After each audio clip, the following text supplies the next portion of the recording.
Health care के ऊपर वापस आपने काफ़ी बात करी। बहुत बड़ा मुद्दा है फॉर द मिडिल क्लास और आपने बहुत कुछ किया है। Are you satisfied with where we have reached? ऐसा है, जिस दिन मोदी सेटिस्फाई हो जाए ना, तब लिख लेना कि आपको उसको श्रद्धांजलि देनी है, वो जिंदा नहीं है।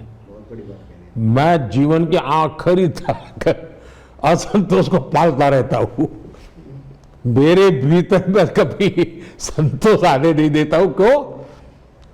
मैं वो असंतोष पालता हूँ ताकि मुझे नया करने की प्रेरणा मिले। तो मुझे कभी संतोष की बात कहना ही मत, क्योंकि मुझे बहुत कुछ करना है। देखिए, जहां तक हेल्थ का सवाल है, गरीब परिवारों तक क्वालिटी हेल्थ केयर की पहुंच, ये मेरे लिए बहुत महत्वपूर्ण है। भारत में दुनिया की सबसे बड़ी स्वास्थ्य बीमा योजना आयुष्मान भारत योजना हम चला। 60 करोड़ से अधिक लोगों को बेस्ट ट्रीटमेंट अच्छे से अच्छी हॉस्पिटल में, और मान लीजिए केरल का व्यक्ति अहमदाबाद गया, वहां बीमार हो गया, तो सिर्फ उसको मोदी का कार्ड दिखाना है, उसको वहां ट्रीटमेंट मिल जाएगी। उसके रिश्तेदार आए, पैसे लेकर के आए, फिर ट्रीटमेंट होगी, ऐसा नहीं है। और आउट ऑफ पॉकेट पहले हमारे यहाँ बहुत खर्च होता था सामान्य नागरिक का। 2014-15 में एवरेज 62% खर्च आउट ऑफ पॉकेट, हर एक को अपने जेब से हेल्थ के लिए खर्च करना पड़ता था। 62%। आज वो कम होते होते 47% हो गया है। मतलब ये व्यवस्थाएं विकसित हुई, सुविधा हुई है। 2014-15 में हेल्थ सेक्टर पर कैपिटल भारत सरकार का जो बजट खर्च होता था वो 1100 रुपीज होता था। आज हेल्थ सेक्टर का पर कैपिटल खर्च करीब करीब 2 गुना हमने कर दिया है। आयुष्मान भारत से लाभार्थियों के 1.25 लाख करोड़ रुपए बचे हैं देश के नागरिकों के, क्योंकि सरकार ने खर्चा किया। इससे ज्यादा कभी कभी परिवार में बुजुर्ग लोग हैं ना, बताते नहीं कि मैं बीमार हूं। क्यों?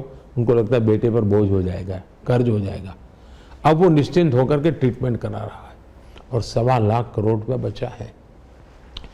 11,000 से ज्यादा जन औषधि केंद्र, मैंने कहा 80% डिस्काउंट से दवाई देते हैं, और वो जन औषधि केंद्र में 25,000 तक ले जाने वाला हूँ।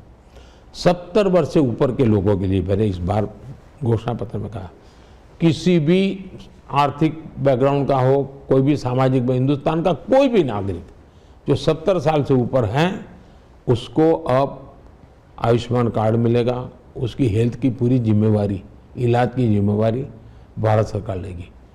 इसका मतलब हुआ उसको तो लाभ हुआ ही, लेकिन उसके परिवार को बहुत बड़ा लाभ होता है कि चलो पिताजी, दादाजी, माँ, माता जो खर्चा होता था वो बच्चों के लिए खर्च करूँगा। ये बहुत बड़ा बोझ मैंने कम कर दिया है 10 वर्षों में। अब ह्यूमन रिसोर्स का हो या इंफ्रास्ट्रक्चर को, मेडिकल कॉलेज में जबरदस्त बढ़ोतरी। 2014 में 387 मेडिकल कॉलेजेस थे हमारे देश में, आज बढ़कर के 706 हो गई है इतने कम समय में।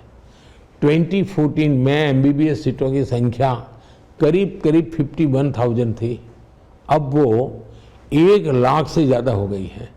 मतलब ज़्यादा डॉक्टर मिलेंगे, ज़्यादा सेवा होगी, और डॉक्टरों की संख्या बढ़ेगी तो गांव को तक ट्रीटमेंट की व्यवस्था होगी।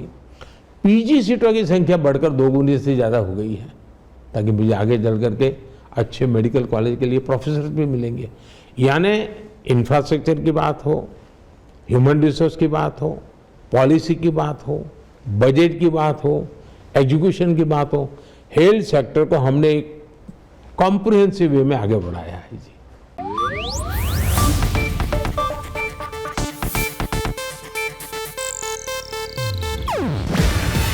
ಇದು ಏಷ್ಯಾನೆಟ್ ನ್ಯೂಸ್ ನೆಟ್ವರ್ಕ್ ಪ್ರಸ್ತುತಿ. ನೀವು ನೋಡ್ತಿದ್ದೀರಾ ಏಷ್ಯಾನೆಟ್ ಸುವರ್ಣ ನ್ಯೂಸ್.